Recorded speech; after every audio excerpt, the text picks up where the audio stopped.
Hello students, आज start करते हैं भैया जल्दी से। आज का टेस्ट पेपर जल्दी से चेक कर लीजिएगा। चलिए बिना किसी देरी के स्टार्ट करते हैं, बाद में ठीक है। हाँ, अभी टाइम हमारे पास कम है, बातें बात को करेंगे इंशाल्लाह। तब तक ज़रा जल्दी से अपना काम निपटाते हैं। ओके, देखिएगा, निम्नलिखित में से कौन सा लेखांकन सिद्धांत स्वामी एवं प्रबंध के अंतर को प्रदर्शित करता है? तो व्यावसायिक अस्तित्व की अवधारणा, जिसे हम पृथक अस्तित्व की अवधारणा भी कहते हैं या इकाई अवधारणा भी कहते हैं, ठीक है। ये मालिक को और व्यवसाय को अलग अलग करती है, ठीक है भैया। इस अवधारणा के अनुसार व्यापार में व्यापारी द्वारा लगाया गया पैसा जो होता है वो व्यापार की लिए एक दायित्व की तरह माना जाता है और व्यापारी की पूंजी कहलाता है, ठीक। आगे बात करते हैं। अगला क्वेश्चन है, दूसरा क्वेश्चन। देखिए, थोड़ा मिसप्रिंट हो गया ये। यहाँ पर जो है, यहाँ ये बराबर का चिन्ह है,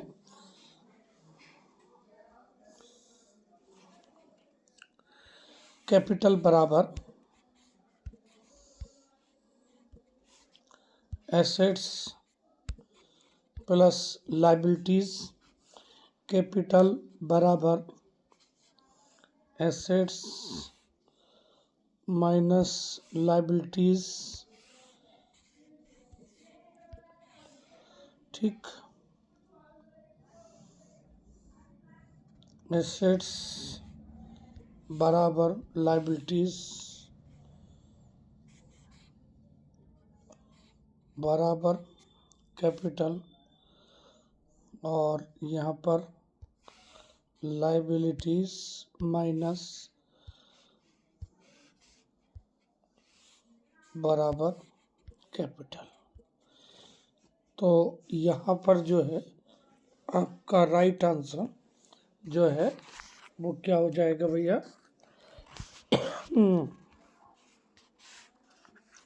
राइट आंसर हो जाएगा आपका कैपिटल बराबर एसेट्स माइनस लायबिलिटीज।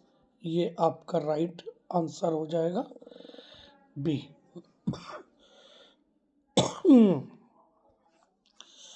आगे देखिए, फर्नीचर व्यापारी द्वारा की गई फर्नीचर की नकद बिक्री को डेबिट किया जाता है। जब एक फर्नीचर का व्यापारी फर्नीचर बेचेगा तो वो उसका गुड्स कहलाएगा, और जब फर्नीचर का व्यापारी गुड्स को सोल्ड करता है, ठीक है, फर्नीचर का व्यापारी द्वारा फर्नीचर की नकद बिक्री जो की जाएगी वो रोकड़ खाते में एंट्री की जाएगी, यानी कि रोकड़ खाते को डेबिट किया जाएगा। अगर ये उधार बेचा जाता तो पार्टी को डेबिट करते और सेल्स अकाउंट को क्रेडिट किया जाता, ठीक। यहाँ पूछा है किसको डेबिट किया जाएगा, तो रोकड़ खाता डेबिट हो जाएगा। अगला क्वेश्चन है, निम्नलिखित में से दोहरा लेखा प्रणाली का भाग नहीं है। तो दोहरा लेखा प्रणाली का में से कौन सा भाग नहीं है? तो देखिए, रोकड़ वही, रोजनामचा, तलपट, ये रोकड़ वही के भाग हैं, जबकि आपका बैंक समाधान विवरण पत्र जो है वो रोकड़ वही का कोई भाग नहीं है, बल्कि ये तो एक विवरण पत्र है जो कि खातों की रोकड़ वही, रोकड़ पुस्तक के बैंक खाने की और बैंक के या पासबुक की बाकी के मिलान के लिए तैयार किया जाता है। आगे बात करते हैं, खाता बही में कितने खाने होते हैं? तो खाता बही में जो होते हैं 8 खाने होते हैं, 4 डेबिट साइड में और 4 क्रेडिट साइड में।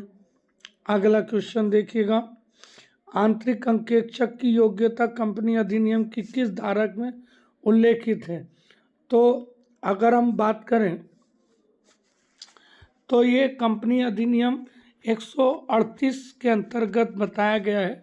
ये भारतीय कंपनी अधिनियम 2013 की धारा 138 के अंतर्गत की आंतरिक कंपनी अंकेक्षक की जो है वो आंतरिक अंकेक्षक की जो योग्यता है वो सीए जरूरी नहीं है, बल्कि कोई सामान्य चार्टर्ड अकाउंटेंट जो कि अकाउंट की अच्छी नॉलेज रखता हो, सामान्य जानकारी रखता हो, उसे भी अंकेक्षक के रूप में नियुक्त किया जा सकता है। आंतरिक अंकेक्षक, बाह्य अंकेक्षक नहीं बल्कि आंतरिक अंकेक्षक नियुक्त किया जा सकता है। अगला क्वेश्चन देखिएगा, ये कह रहे हैं भविष्य में माल की आपूर्ति के लिए किसी ग्राहक से प्राप्त अग्रिम राशि एक, तो हमने अभी इनकम अर्न तो की नहीं लेकिन हमें प्राप्त हो गई, तो ऐसी इनकम जो हमने अर्न नहीं की, प्राप्त पहले ही हो गई, वो हमारा एक तरह से चालू दायित्व कहलाता है, अग्रिम लाइब, ठीक है, चालू दायित्व होता है, यानी कि सेक्शन सी आपका राइट आंसर हो जाएगा। ये कह रहा है प्रबंधकीय प्रक्रिया की स्वतंत्रता एवं आलोचनात्मक जांच को कहा जाता है। तो प्रबंधकीय प्रक्रिया की स्वतंत्र एवं आलोचनात्मक जांच जो होती है, असल में जब इंडिपेंडेंट होता है तो ये वित्तीय अंकेक्षण कहलाता है। क्या कहलाता है भैया? वित्तीय अंकेक्षण कहलाता है। प्रबंधकीय प्रक्रिया की स्वतंत्र और आलोचनात्मक जांच को प्रबंधकीय अंकेक्षण कहा जाता है, प्रबंध अंकेक्षण कहा जाता है। और प्रबंध अंकेक्षण से तात्पर्य किसी व्यवसाय के प्रबंधकीय कार्यों एवं प्रक्रियाओं के निरीक्षण एवं सत्यापन से है, जिसमें प्रबंधकीय क्रियाओं को की सफलता या विफलता का मूल्यांकन किया जाता है भैया, ठीक है, सफलता का मूल्यांकन किया जाता है। ठीक, आगे बात करते हैं। ओके, नेक्स्ट क्वेश्चन देखिएगा, इसमें तो ये क्या हो जाएगा भैया, ये हो जाएगा प्रबंध अंकेक्षण।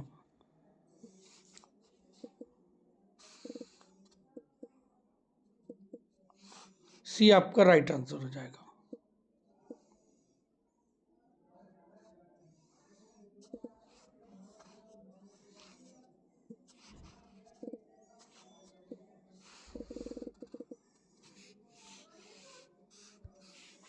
आगे देखते हैं भैया, अगला क्वेश्चन है, निम्नलिखित विधियों में से किस विधि के अंतर्गत संपत्तियों को उसके संपूर्ण जीवन काल तक मूल लागत पर ही दर्शाया जाता है? तो मूल लागत पर ही दर्शाने का ह्रास कोष विधि के अंतर्गत संपत्तियों को उसके संपूर्ण जीवन काल तक मूल लागत पर ही दर्शाया जाता है। असल में ह्रास कोष पद्धति होती क्या है कि प्रोविजन फॉर डेप्रिसिएशन एक अकाउंट बना लेते हैं, जितना भी डेप लगता जाता है वो प्रोविजन फॉर डेप अकाउंट में इन्वेस्ट में लगाते जाते हैं, ठीक, और संपत्ति को उसके लागत मूल्य पर ही दिखाते रहते हैं जब तक कि संपत्ति खराब नहीं हो जाती है, उसको बेचा नहीं जाता। अगला क्वेश्चन देखिए, ह्रास लगाने की मशीन घंटा दर विधि उपयोगी होती है जब, तो मशीन घंटा दर विधि का मतलब क्या होता है? मशीन घंटा दर विधि का मतलब होता है मशीन का लागत मूल्य माइनस स्क्रैप अपॉन मशीन के जीवन काल में कार्यशील घंटे। ये असल में एक स्ट्रेट लाइन मेथड ही होता है, लेकिन बस ये है कि मशीन के घंटों की संख्या के आधार पर लगाया जाता है, इसलिए ये घटते क्रम में रहता है। तो बी इसका राइट आंसर हो जाएगा, बी।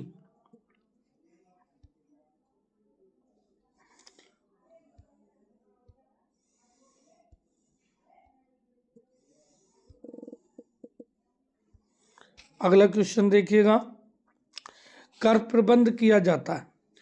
कर जो प्रबंध है वो असल में कर नियोजन से पूर्व, ठीक है, किया जाता है। कर नियोजन से पूर्व जो है किया जाता है। आगे देखिए, 1 जनवरी 2012 को एक्स ने वाई पर 3 माह का बिल 20,000 रुपये का लिखा। बिल बैंक से 2 रुपये शुल्क पर्चे पर भुना लिया गया। भुगतान की तिथि पर वापसी बिल अनादृत हो गया। एक्स की बहियों में अंतरण हेतु क्रेडिट किया जाएगा। तो जरा देखिएगा, जब बात आती है कि एक्स ने वाई पर एक बिल लिखा था, ठीक है, 3 माह का, और उस बिल को 100 रुपये के बट्टे पर, ठीक है, भुगतान तिथि पर अनादृत हो गया, तो एक्स ने लिखा, तो एक्स तो ड्रॉवर हो गया और वाई ड्रॉई हो गया। ठीक, जब बिल अनादृत होता है, जब बिल अनादृत होता है, ठीक, तो अनादृत होने का मतलब हो गया कि बिल जो है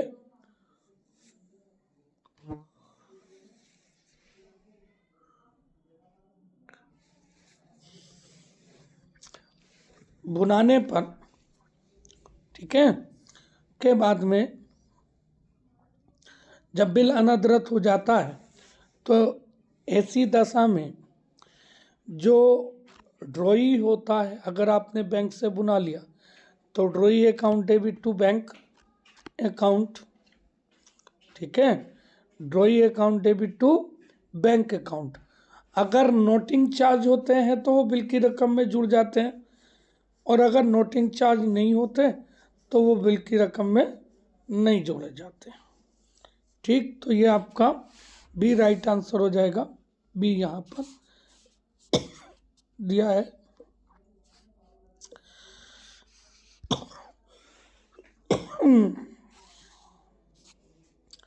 आगे देखिएगा, निम्नलिखित में से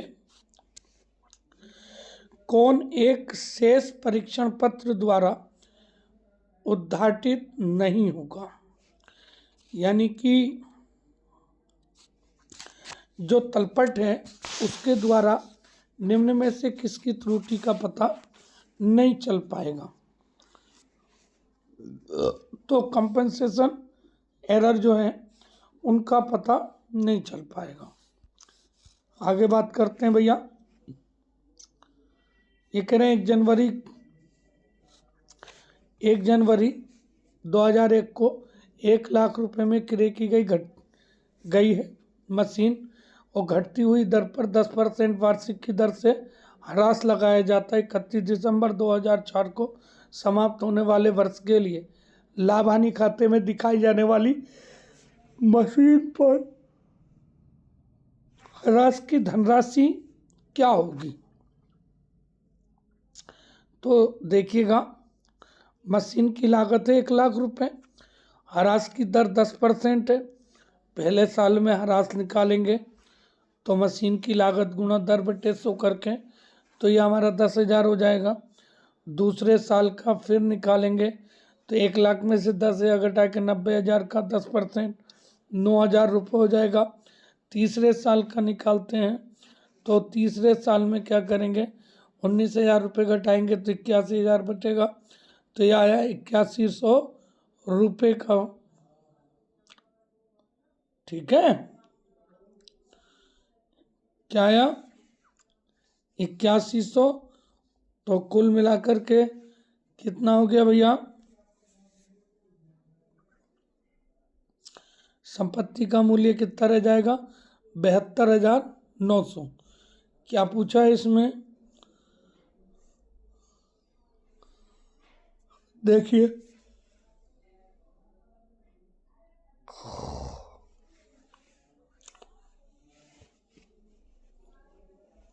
2004 को ह्रास की राशि पूछिए, यानी चौथे वर्ष में ह्रास की अमाउंट कितनी होगी? तो डेफिनेट सी बात है 1 लाख में से हम 19,000 और 8 27,100 घटा दें तो 72,900 आएगा, यानी 7,290 रुपये इसका राइट आंसर हो जाएगा। 7,290 रुपये, 7,290 रुपये इसका राइट आंसर हो जाएगा। अगला क्वेश्चन देखो भैया, अगला क्वेश्चन, लेखांकन वर्ष के अंत में पूंजी 20,000 रुपये, वर्ष का आहरण 10,000 रुपये, वर्ष के प्रारंभ में पूंजी 12,000 रुपये, वर्ष के आंतरिक लाड़ गई पूंजी कितनी होगी? तो देखिए वर्ष के प्रारंभ में 12,000 रुपये जुड़े, ठीक, वर्ष के प्रारंभ में पूंजी 12,000 है, ठीक, आहरण 10,000 है तो माइनस कर दो, कितना बचा?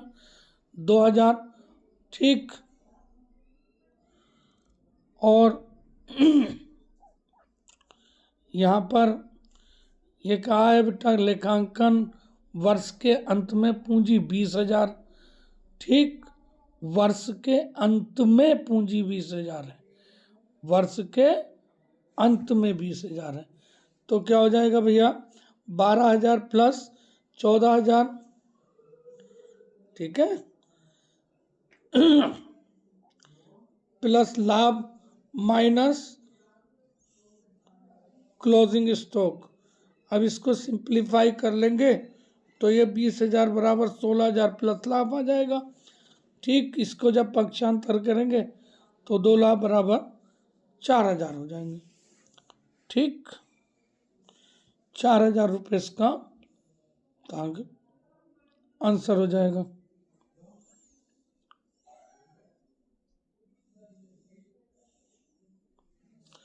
तो इसमें कितना आंसर आ जाएगा भैया? कितना होना चाहिए? 4,000।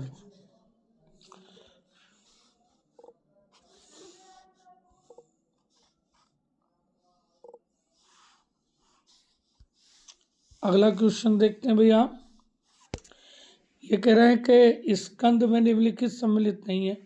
स्कंद में क्या चीज सम्मिलित नहीं है?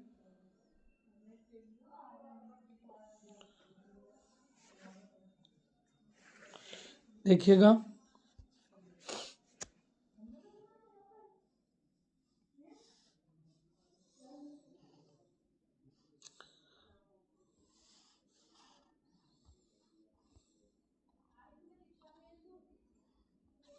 स्कंद निम्नलिखित सम्मिलित नहीं है। स्कंद में जो है क्या शामिल नहीं है भैया? तो ये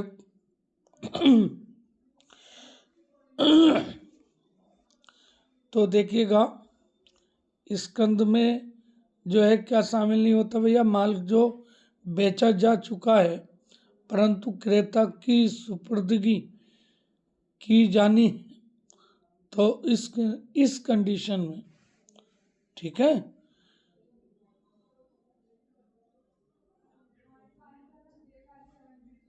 तो भैया ये आएगा आपका सी, राइट आंसर हो जाएगा आपका।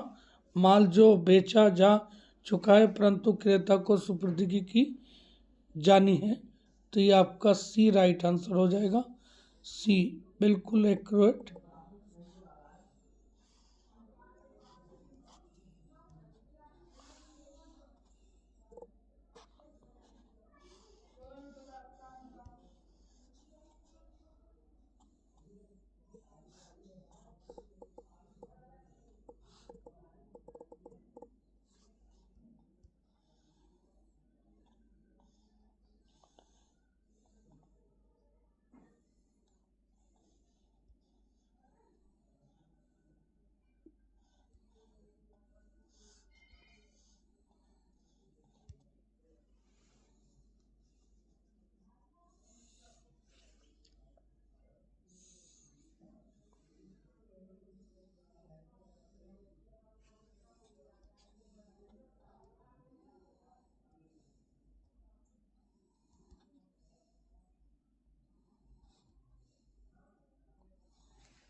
एक मिनट भैया, थोड़ा सा गड़बड़ हो गया जरा, ये हिंदी इंग्लिश मिक्स हो गई जरा।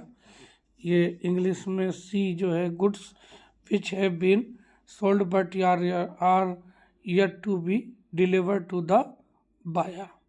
ठीक है,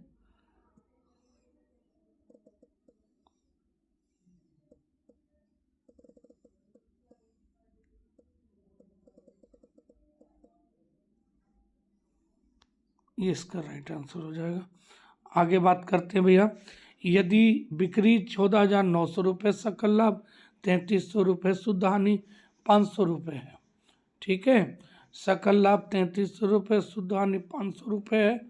तो भैया हमसे पूछा है परिचालन व्यय कितने होंगे, तो डेफिनेट सी बात है, सकल लाभ में सकल हानि जोड़ दो तो हमारे परिचालन व्यय आ जाएंगे। 17 का 38 नंबर आ जाएगा भैया। ठीक है, 37 का 38 नंबर आ जाएगा।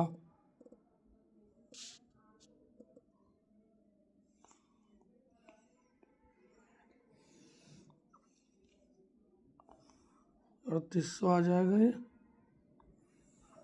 ठीक,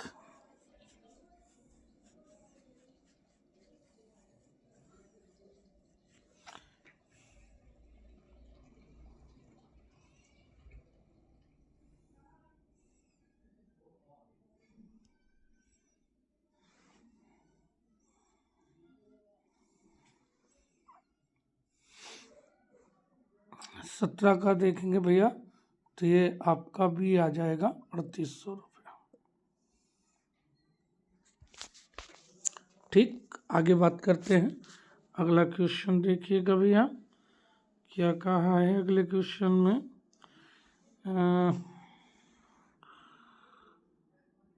यदि लागत 18,000 रुपये तथा लागत पर लाभ का प्रतिशत 33.3%, तो लाभ की राशि होगी 6,000 रुपये। सीधी सी बात है।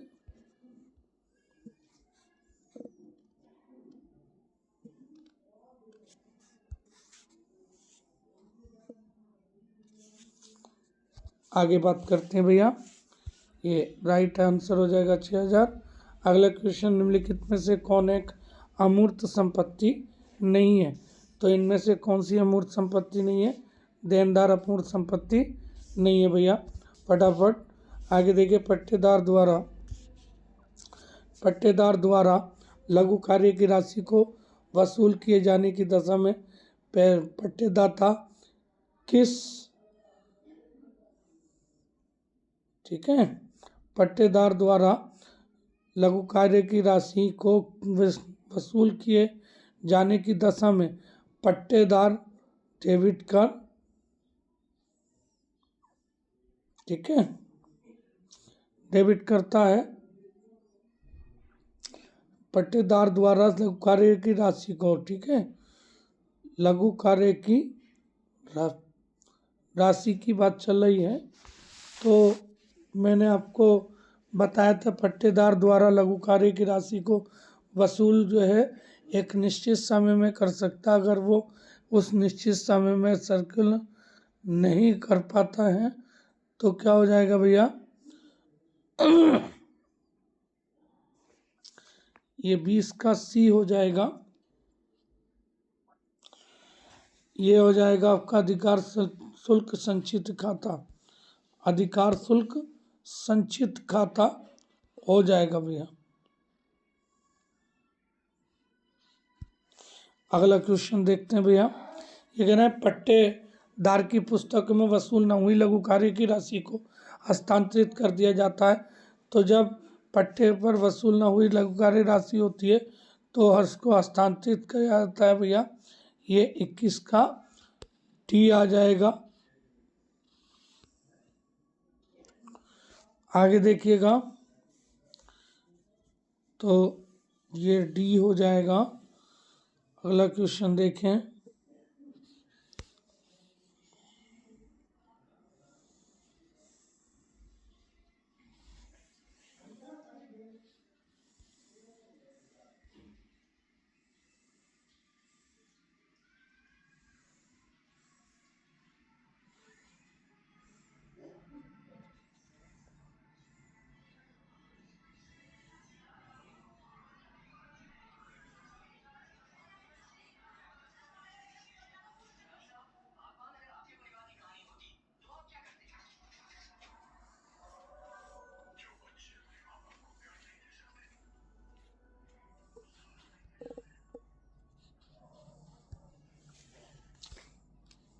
21वां देखें तो 21वें में क्या आ जाएगा भैया, लाभ हानि खाता आ जाएगा।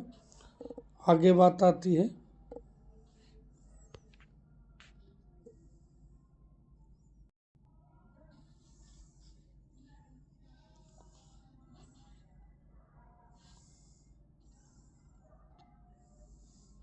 आगे देखो भैया, प्रेसिडेंसी टाउन्स दिवाला अधिनियम के अनुसार एक लिपिक का अधिकतम कितना वेतन पूर्वाधिकार लेनदार माना जाता है।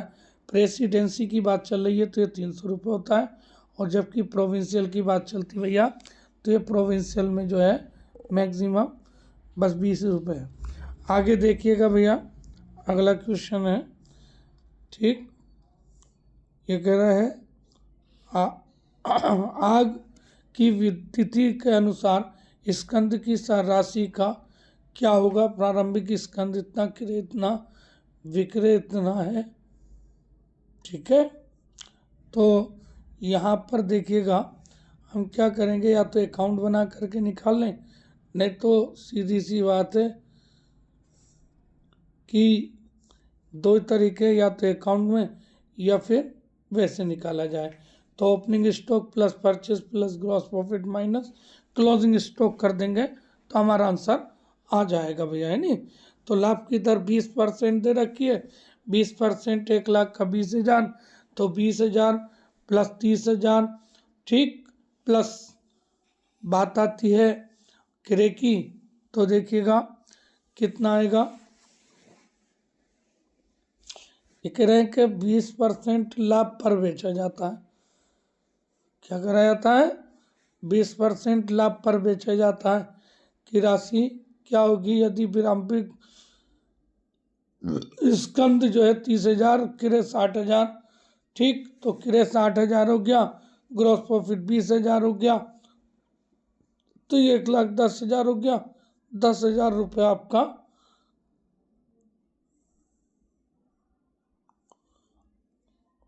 तो ये कौन सा आंसर आ जाएगा भैया 10,000 रुपये।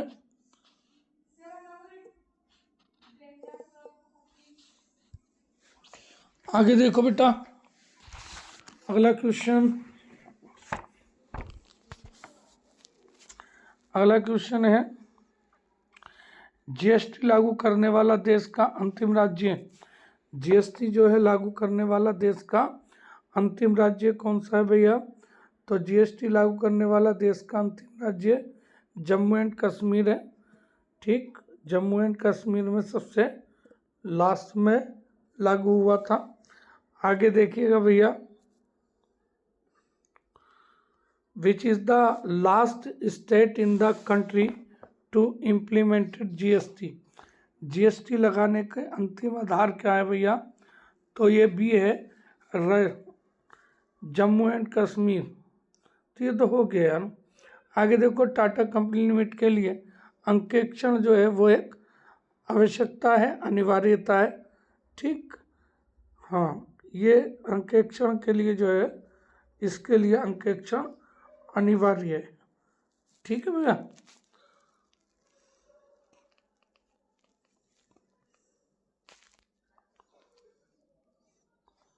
टाटा लिमिटेड के लिए जो है भैया क्या है, एक आवश्यकता है। 25 का आपका ये हो जाएगा।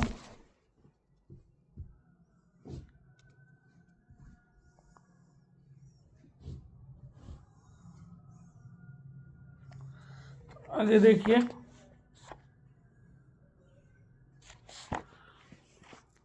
ये आ जाएगा आपका आवश्यकता।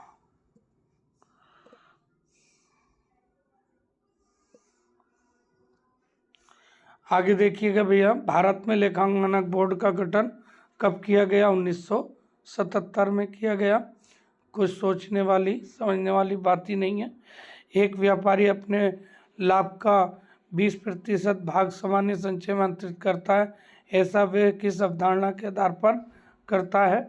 तो सीधी सी बात है, मैंने आपको बताया था कि हम जो भविष्य के लिए योजना तैयार करते हैं, यानी हानियों को मान कर के चलते हैं, वो रूढ़िवादिता के आधार पर मान के चलते हैं, ठीक है भैया। आगे देखिए, जन उपयोगी संस्थाओं में सबसे अधिक प्रचलित लेखा पद्धति कौन सी? तो दोहरा खाता प्रणाली ये है, ये सबसे ज़्यादा प्रचलित पद्धति है। ठीक है, जो सार्वजनिक उपयोगी वाली संस्था होती हैं वहाँ पर ये सबसे ज़्यादा लागू होती है। भारत में चिट्ठे के लेखा परीक्षण का तात्पर्य क्या है भैया? चिट्ठे के लेखा परीक्षण का तात्पर्य चिट्ठा तथा लाभानी की मदों को देखना है कि वह, ठीक है, जो चिट्ठे की लाभानी की मदें हैं उनको देखना होता है। ठीक है, हाँ, चिट्ठे में लाभानी की मदों का देखना होता है कि वो अपनी उचित स्थिति को प्रदर्शित करते हैं या नहीं करते हैं। आगे देखिएगा, अगला क्वेश्चन है, वर्तमान समय में कंपनी की धारा 233B के अंतर्गत करवाया जाने वाला लागत लेखा परीक्षक केवल उसके द्वारा संपन्न किया जा सकता है। तो मैंने आपको बताया था कि एक कंपनी का अंकेक्षक वो व्यक्ति हो सकता है जो कंपनी अधिनियम के अनुसार, ठीक है, चार्टेड अकाउंटेंट होगा। ठीक, वर्तमान समय में किसी कंपनी की धारा 233 के अंतर्गत जो है करवाए जाने वाला लेखा परीक्षक केवल लागत लेखाकार के द्वारा किया जा सकता है। लागत और लेखाकरण अकाउंटेंट्स अधिनियम 1959 के अर्थों में अभ्यासरत होता है ICWA द्वारा व्यक्ति, ठीक है, हाँ, कौन? IC लगाया जाता है, किसके द्वारा ये करा जाता है? ICWA।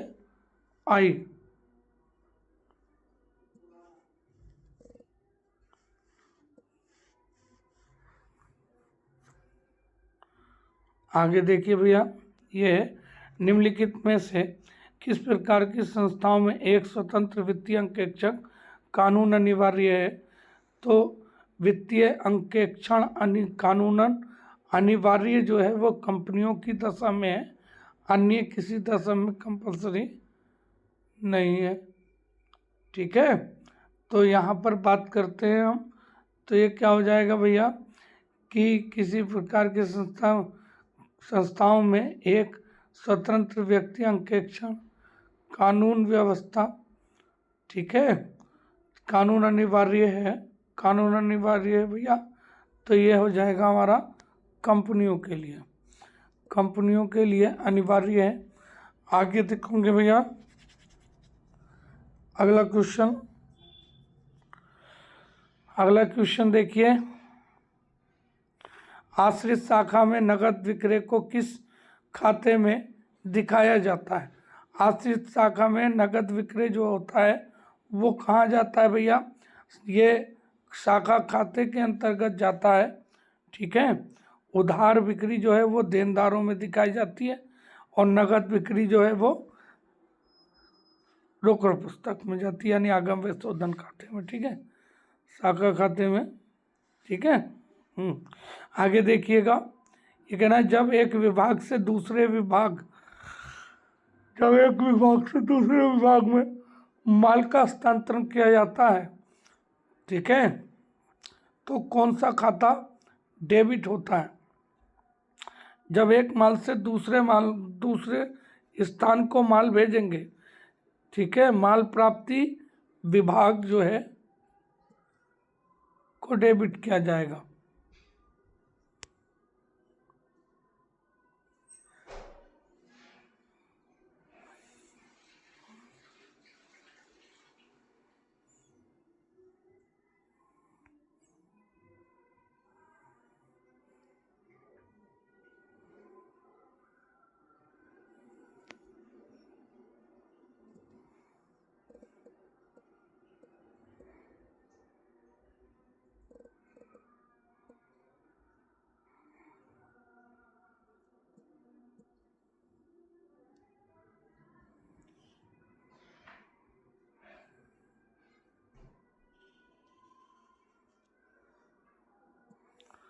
ये हो जाएगा आपका।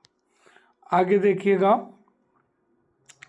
भारत में निवासी किसी व्यक्ति द्वारा विदेशी कंपनी से लाभांश प्राप्त करने पर कर निर्धारण वर्ष 2005-6 से कर दायित्व होगा। तो देखिएगा, पहले क्या था, एक भारतीय कंपनी से प्राप्त लाभांश पूर्णतः कर मुक्त था, लेकिन अब जो है भारत के जो है निवासी किसी व्यक्ति द्वारा विदेशी कंपनी से प्राप्त लाभांश पर कर भारत के में निवासी के चुकता होगी भैया। भारत में निवासी व्यक्ति को विदेशी कंपनी के से आय,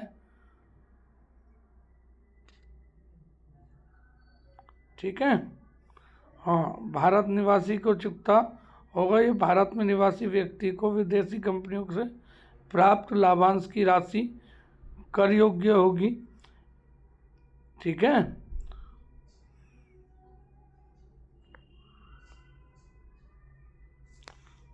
तो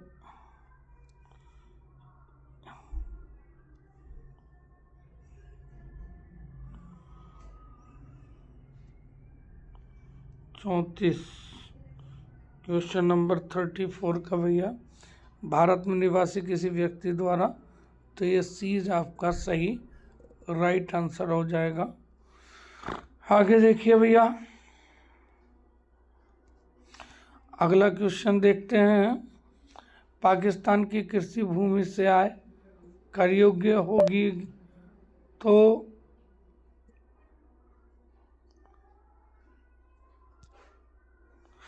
पाकिस्तान की कृषि से आय, पाकिस्तान से कृषि से आय, पाकिस्तान में कृषि इनकम करी आपने, तो वो एक पाकिस्तान की कृषि आय जो होगी वो किसके लिए होगी भैया, वो निवासी के लिए होगी, क्योंकि भारतीय मूल की आय हो, ठीक है, और या फिर भारतीय आय हो, उस पर जो है कर देने का अधिकारी है, ठीक है। आगे देखिएगा, अगला क्वेश्चन है भैया, जल्दी फटाफट, थोड़ा सा स्पीड बढ़ाते हैं, है नी, बहुत देर हो रही है, जरा थोड़ा सा स्पीड बढ़ा लेते हो। व्यावसायिक गतिविधियों के दौरान प्राप्त की गई प्राप्तियां कहलाती है। व्यावसायिक गतिविधियों के दौरान जो हम आय प्राप्त करते हैं वो हमारी क्या होती है भैया, वो आयगत प्राप्ति होती है, ठीक है। ये हमारा ए राइट आंसर हो जाएगा। आगे देखिएगा भैया, अगला क्वेश्चन है, एक व्यापारी के कर्मचारी द्वारा गबन कर ली गई राशि, एक व्यापारी कर्मचारी द्वारा गबन कर ली गई राशि है, तो 37 का बी हो जाएगा भैया, पूंजीगत हानि है, ठीक है। आगे देखिएगा, अगला क्वेश्चन देखिएगा, ज्ञात दायित्व की पूर्ति के लिए प्रत्यक्ष रखी गई राशि, मैंने अभी बताया था कि दायित्व हमें पता है लेकिन उनकी एक्चुअल अमाउंट नहीं पता है, तो वह आयोजन कहलाते हैं। ये हमारे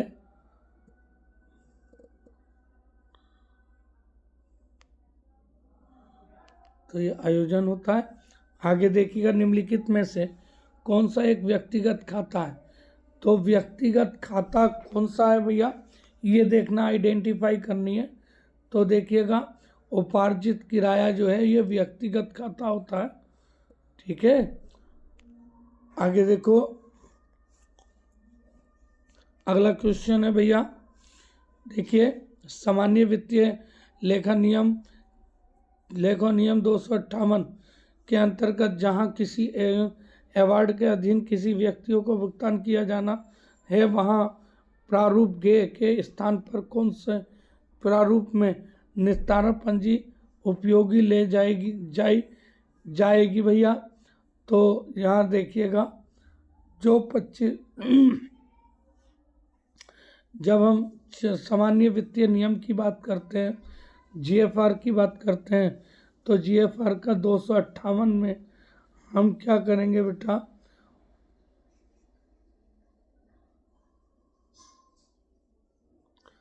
अंडर रूल्स, तो ये 40 का क्या हो जाएगा भैया, 40 का बी राइट आंसर हो जाएगा।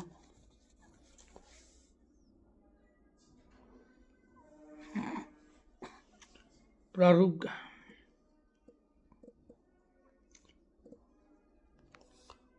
अगला क्वेश्चन देखिए भैया, राजस्व के प्रतिदाय के लिए कोषागार के लिए के राशि के आधारण हेतु बिल किस प्रारूप में तैयार किया जाता है, तो भैया ये हो जाएगा आपका सी राइट आंसर हो जाएगा, जीए।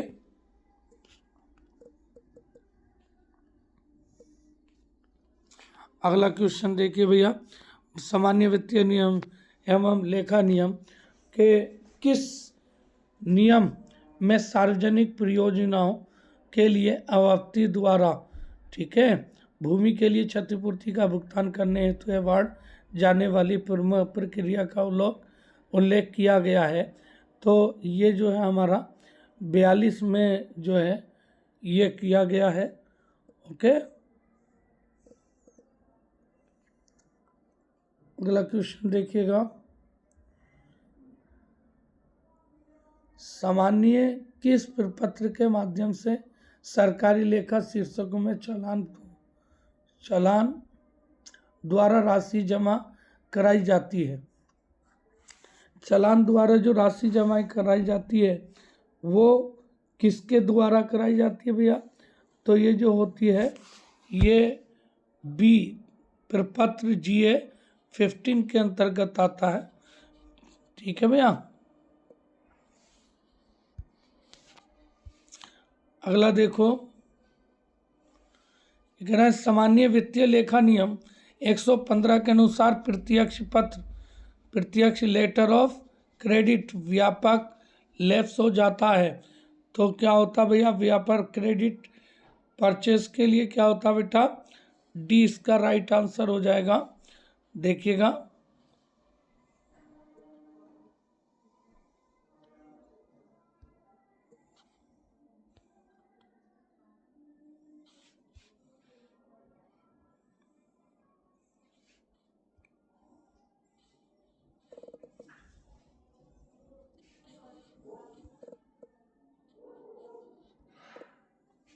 ये डी इसका राइट आंसर हो जाएगा।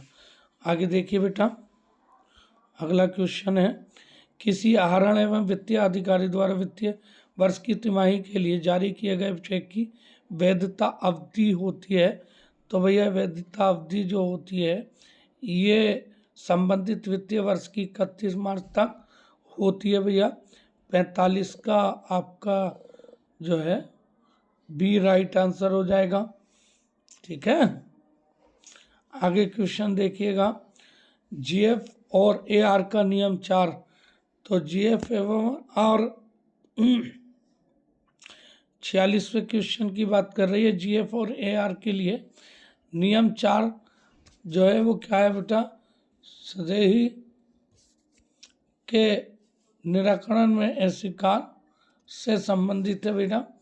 आगे देखिएगा, 46 का जो है ये क्या होना चाहिए,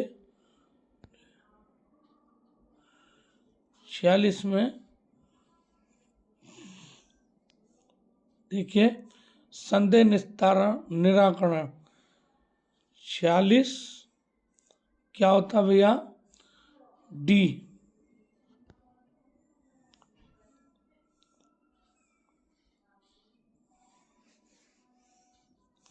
डी इसका राइट आंसर हो जाएगा। आगे बढ़ते हैं भैया, अगला क्वेश्चन पढ़ते हैं, रोकड़ बही के अनुसार डेबिट शेष। रोकड़ बही के अनुसार डेबिट शेष 10,000 रुपये। चेक बैंक में जमा नहीं हुए, ठीक है, चेक जमा होने के लिए भेजे लेकिन जमा नहीं हुए तो 5,000 कम कर दो, तो 5,000 रहेगा। चेक दिए लेकिन जमा नहीं हुए 7,000, तो ये 7,000 इसका राइट आंसर हो जाएगा भैया। ठीक है, हाँ, आगे देखिएगा, अगला क्वेश्चन है ये 267, ठीक है, गुणा 153 स्टार गुणा 341 के गुणनफल में इकाई का अंक क्या होगा। अब जब हमें इकाई का अंक लेना है तो इकाई का अंक लेने के लिए हम क्या करेंगे भैया, इकाई का अंक लेने के लिए हम इनके इकाइयों को आपस में मल्टीप्लाई करके देख लें कितना बैठ रहा है। हाँ, तो 7 या 21, 21 इकान 21, ठीक। तो क्या आना चाहिए भैया, 7 आना चाहिए, ठीक। 7 इकान 7, 7, हाँ, तो क्या आ जाएगा भैया।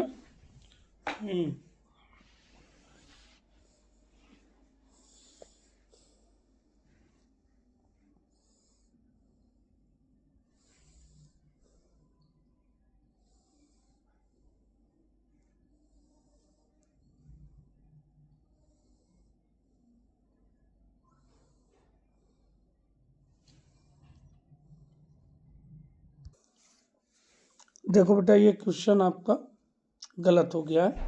इसमें असल में होना क्या था, 267 की पावर जो है वो होनी थी 153, तो ये क्वेश्चन गलत हो गया, इसे छोड़ दो क्वेश्चन को। आगे देखते हैं। ये कह रहा है एक माली की पौधों की मिश्रित संख्या लगानी थी, उसके ने प्रत्येक में 5 पौधे, उसके बाद 6 किमी के 8 पौधे, ठीक है, उसके बाद 9, देखो तो क्या होगा, 5 पौधे, उसके बाद 6, फिर 8, फिर 9, फिर 12, लेकिन प्रत्येक बार प्रत्येक पौधों बच जाता है तथा एक लाइन में 13 पौधे लगाने से कोई भी पौधा नहीं बचता, है नी। हर एक लाइन में हम एक पौधा लगा रहे हैं तो पौधे बच जा रहे हैं, लेकिन अगर हम हर लाइन में एक पौधा लगा दें तो कोई भी नहीं बच रहा। तो हम इनका सबका एलसीएम लेंगे जो 360 होगा, ठीक है। कितना होगा, सबका एलसीएम निकाल लेंगे, 360 हो जाएगा, ठीक है। हाँ, पौधों का जो गुणनफल है वो 13 है, ठीक। पौधों की संख्या 13 से प्रत्येक विभाजित होनी चाहिए, जबकि 6, 6, 5, 6, 8, ठीक है। तो इसको हम क्या करेंगे भैया, सीधी बात है, पौधों की संख्या 13 से पूर्णतः विभाजित होनी चाहिए।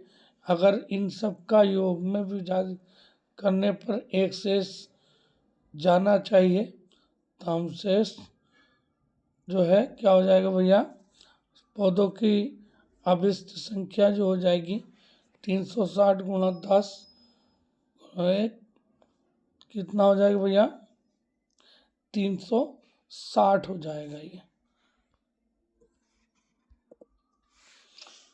ये 360 हो जाएगा। अगला क्वेश्चन देखिएगा, यदि 9 की पावर 2x, 9 की पावर 2x प्लस 1 बराबर 2 की पावर 5 माइनस 5, 2 की पावर, ठीक है, 2 की पावर 5 माइनस 5, तो ये हो जाएगा 27, ठीक, 27 हो जाएगा। तो क्या हो जाएगा भैया, 2 गुणा 2x यानी कि 4x हो जाएगा।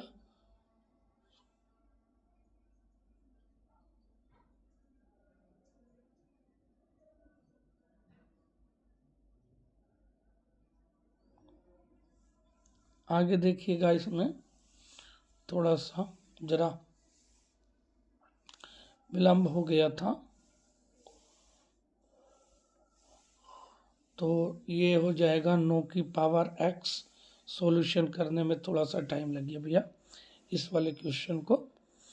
तो 9 की पावर, तो इसमें हम क्या करेंगे, ये हो जाएगा हमारा 3 की पावर होकर के 32 माइनस 5, तो यहाँ पर जो हो जाएगा हमारा 3 की पावर 4x माइनस 2 बराबर 3 की पावर 3।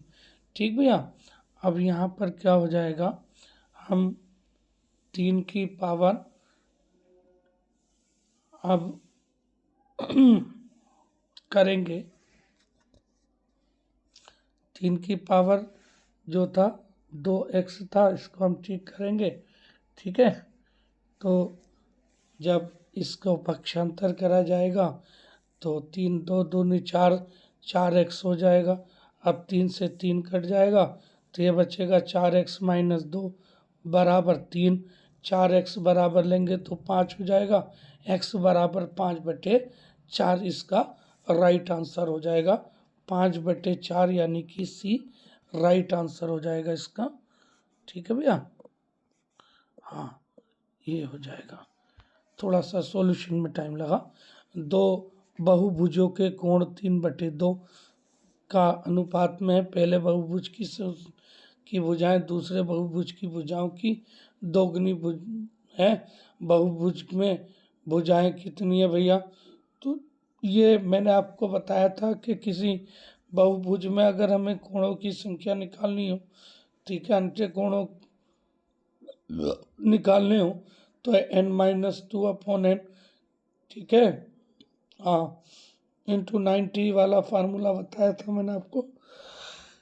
तो यहाँ बहुभुज की भुजाएं 2n, दूसरे बहुभुज की भुजाएं n मान लेंगे तो अंत्य कोण हो जाएंगे n-2/n इंटू 180।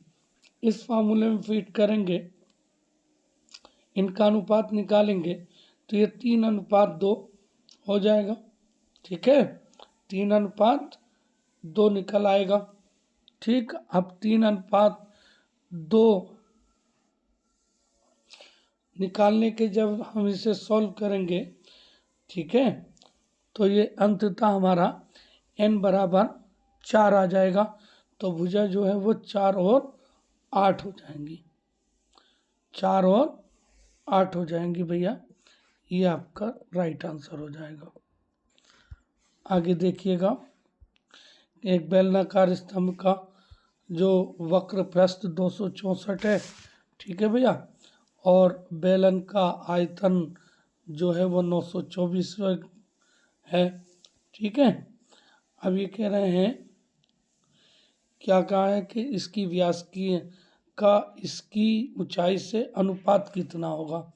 तो ऊंचाई से व्यास का अनुपात कितना होगा, तो यहाँ पर देखेंगे हम 264/924, इसका 2/7 सिंप्लीफाई करके 2πr/h जो होता है वो बेलन का वक्र पृष्ठ होता है, जबकि πr² जो होता है वो बेलन का आयतन होता है।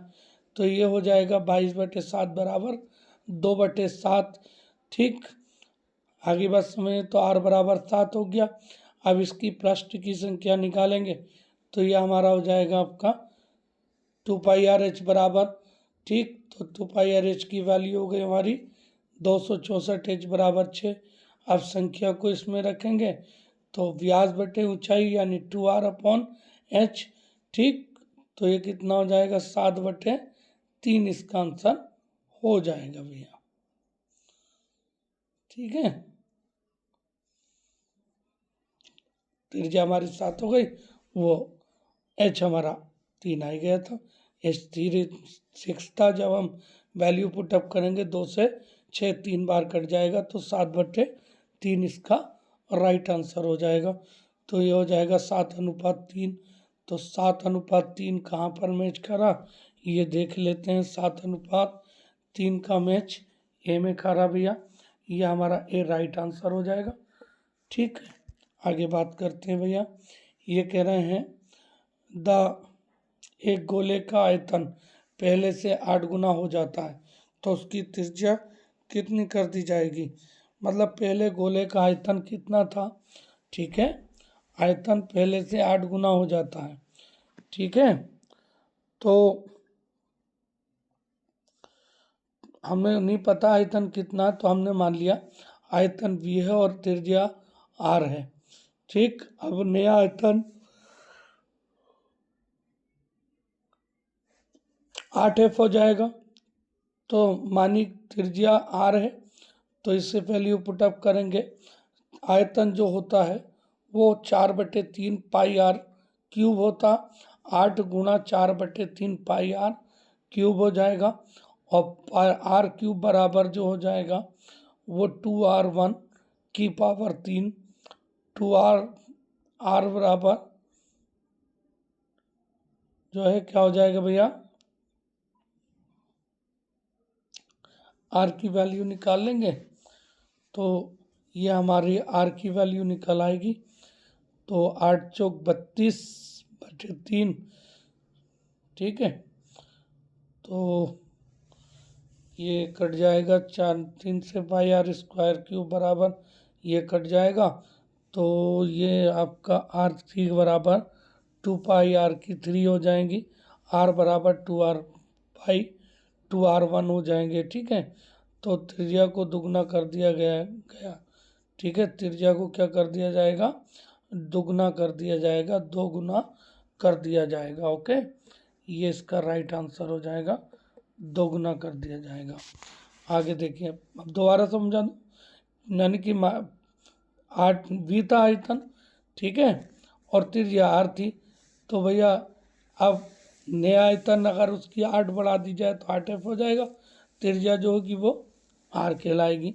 ठीक, तो आयतन 4/3 पाई आर क्यूब, दूसरा जो है 8 गुणा 4/3 पाई आर क्यूब हो जाएगा, उससे उसको काट दिया जाएगा। ठीक है, हाँ, इधर उससे काट देंगे, इधर उससे काट देंगे, तो इधर आर क्यूब बराबर जो है आर क्यूब ले लेंगे बस। तो इधर क्या बचेगा, 8 आर की पावर 3।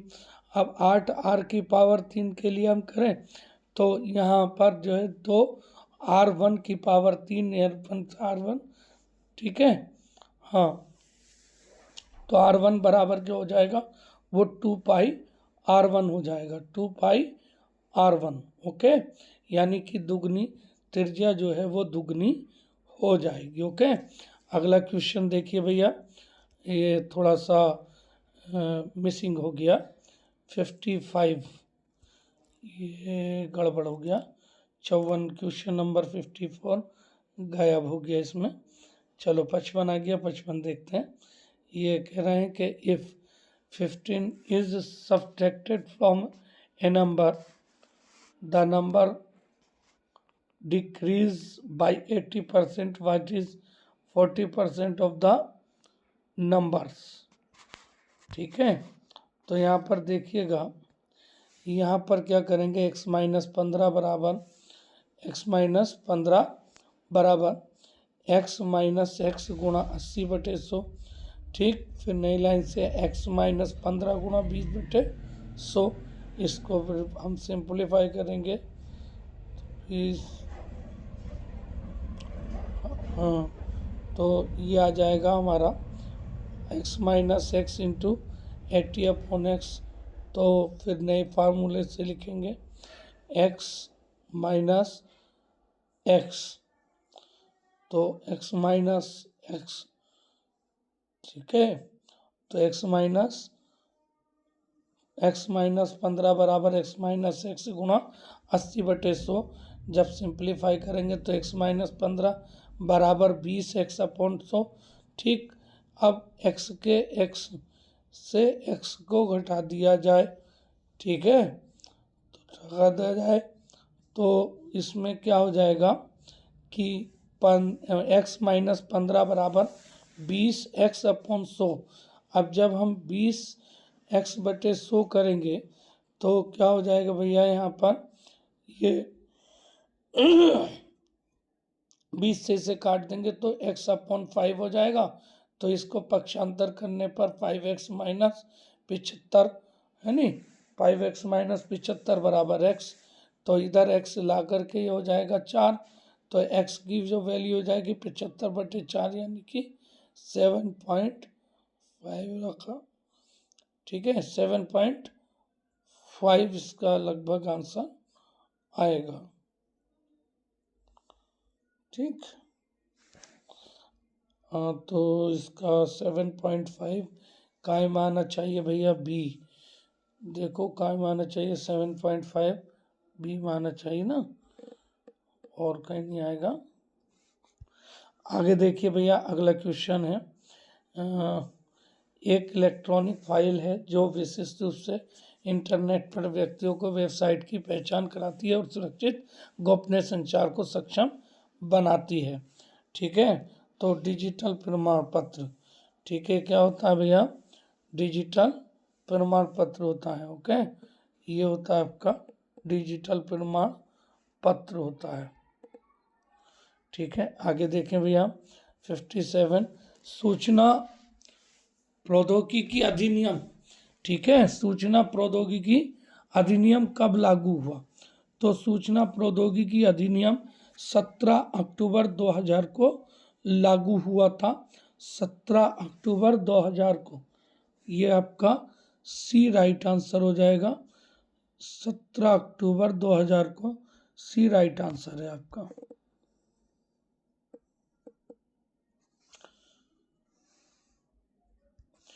आगे देखिएगा,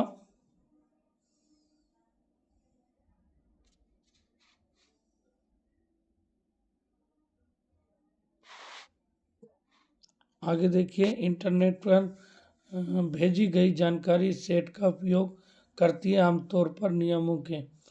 तो इसमें बात आती है इंटरनेट पर भेजी गई जानकारी आमतौर पर टीसीपी आईपी नियमों के उल्लंघन।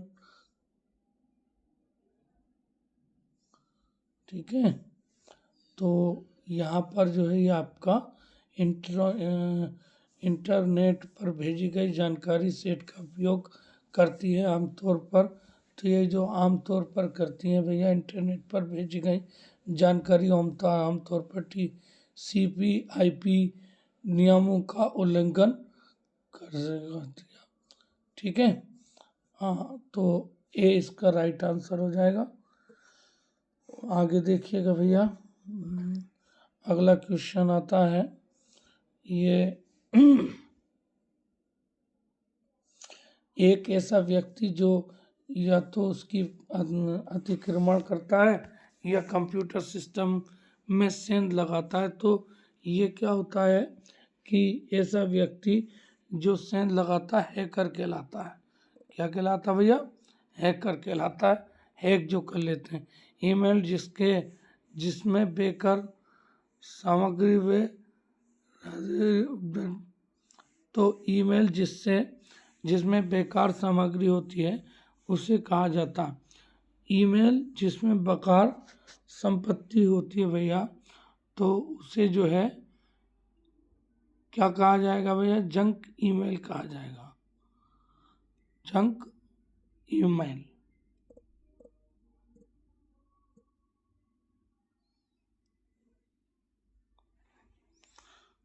ये आपका जंक फाइल हो जाएगा। 60 का आपका जो है डी हो जाएगा।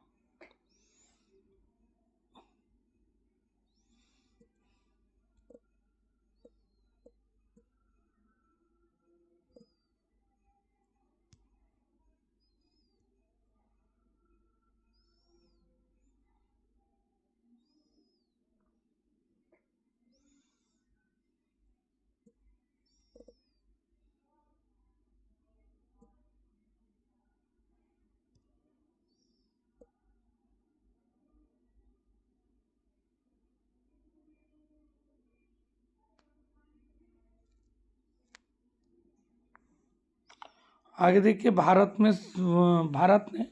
वर्ष पहला आईटी अधिनियम लागू किया। तो आईटी अधिनियम जो लागू किया था वो 2000 में किया था। अब इसके बाद में बात आती है भैया निम्नलिखित में से अपराधों के कौन से कम। ठीक है, निम्नलिखित में अपराधों में से कौन सा आईटी अधिनियम 2008 के तहत शामिल किया गया है? तो देखिए भैया, ये डी इसका राइट आंसर हो जाएगा। ठीक है, इनमें से कोई नहीं। आगे देखिए भैया, अगला क्वेश्चन है, फटाफट।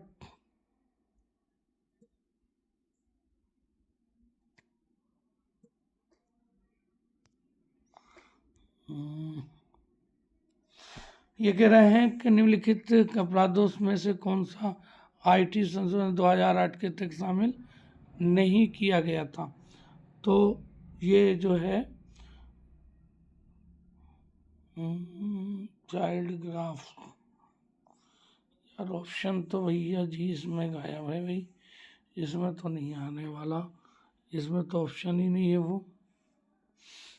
तो इसमें हम यहाँ पर कर देते हैं, ये डी नन ऑफ दीज कर देते हैं, नन ऑफ दीज कर देते हैं।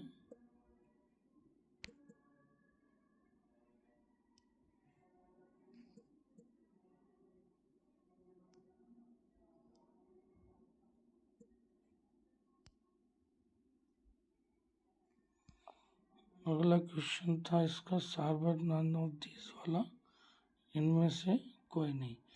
अगला देखिएगा, ट्रेडमार्क, कॉपीराइट, पेटेंट, कानून आदि आते हैं किसके दायरे में भैया।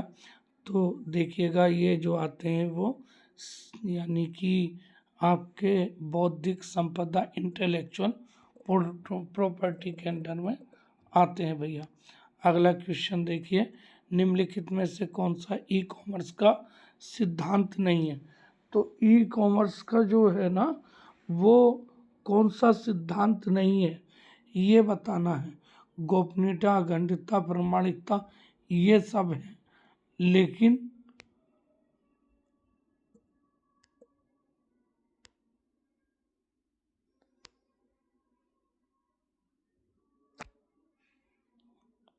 ये हो जाएगा। ठीक है, अगला क्वेश्चन देखिएगा, कर्मचारी संबंधित कॉर्पोरेट प्रक्रियाओं को संचालित करने के लिए नेटवर्क का प्रयोग किया जाता है। तो ये जो है देखिएगा,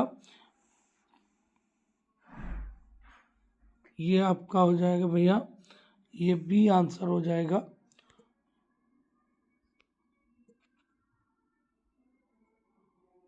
ये हो जाएगा आपका 62 का बी,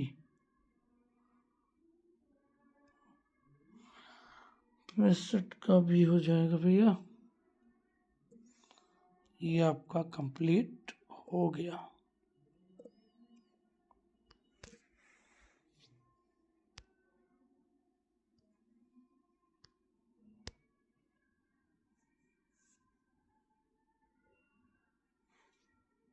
ये राइट आंसर हो गया। आगे देखेंगे भैया, फिर बाद में फिर मिलते हैं, तब तक ले जा दीजिए। जय हिंद, जय भारत, थैंक यू।